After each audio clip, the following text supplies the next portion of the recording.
Hello everybody and welcome to Cruise Control. My name's David and today I'm going to be going through my top tips for new cruisers. So if you're new to cruising and you want some hints and tips on how to make the most out of your cruise holiday, then stick around. So you've found the perfect itinerary, but there are multiple cruise lines which will offer similar holidays. So the first thing you need to do, and my first piece of advice, is to do your research. You need to make sure that the vibe and the atmosphere of the cruise line and cruise ship that you're going to be sailing on matches your needs and sensibilities. Please remember, guys, there isn't a one-size-fits-all type of cruise ship. So just make sure that you know or you're prepared for what to expect when on board. I don't want you to book the perfect itinerary to get on board and find that you're bored witless because there's nothing to do on that cruise ship. Or conversely, you get on board expecting a relaxing holiday and you're just overwhelmed by the sheer number of people and the sights and sounds. My next piece of advice is to check for offers and promotions.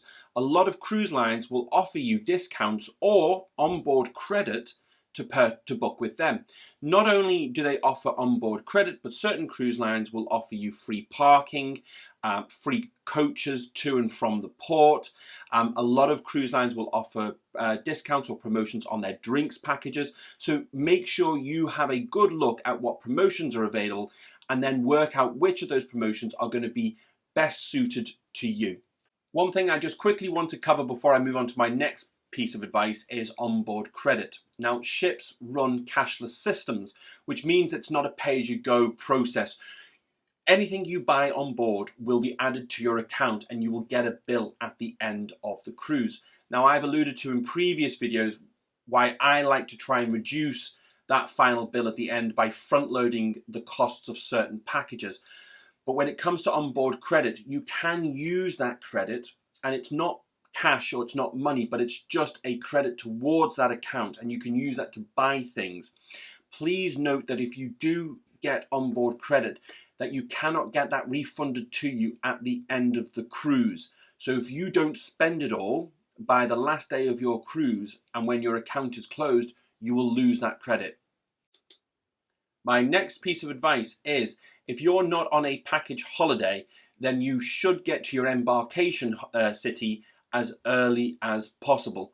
Please note, just like at an airport, if you are late for your cruise, the ship will not wait for you.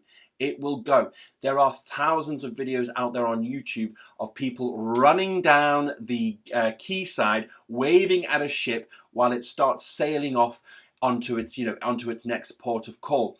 You need to make sure that you are there as early as possible so that you can minimize any disruption to your travel, such as delayed flights or traffic jams on motorways. My next piece of advice is a fact of ship life, which you can't get away from, especially on larger cruise ships, and that is queues. You are going to queue to get on and off the ship. There's no other way around it, just as if you would queue to get on and off a plane. When you're on the cruise ship, you will find queues at the buffet, at bars, maybe at some entertainment venues before and after they start. But there are ways around that. So for example, if you don't mind getting up half an hour early to go to the buffet, you will be able to beat the queues because you're not going at peak times. However, it is a fact of life and I don't want you to get off your cruise ship and go, well, I didn't expect that. It's just something we all have to live with. You've done your research, you're on the right cruise line and you've got to the embarkation city nice and handy. So you're on the ship and you've started your holiday. What now? Well, my next piece of advice is try as many things as you possibly can. Cruise ship offer fantastic varieties when it comes to dining options, to drinking options, to entertainment options. There is something out there for everybody, and for you to work out what that something is when it comes to cruising, well, on your first couple of cruises, don't say no. Really put yourself out there and have fun, and then you will really get into the spirit of cruising. Cruising isn't just about what you're going to do and experience on board, it's about the places you're going to see. So my next piece of advice is to manage your expectations around what you're going to see when on land.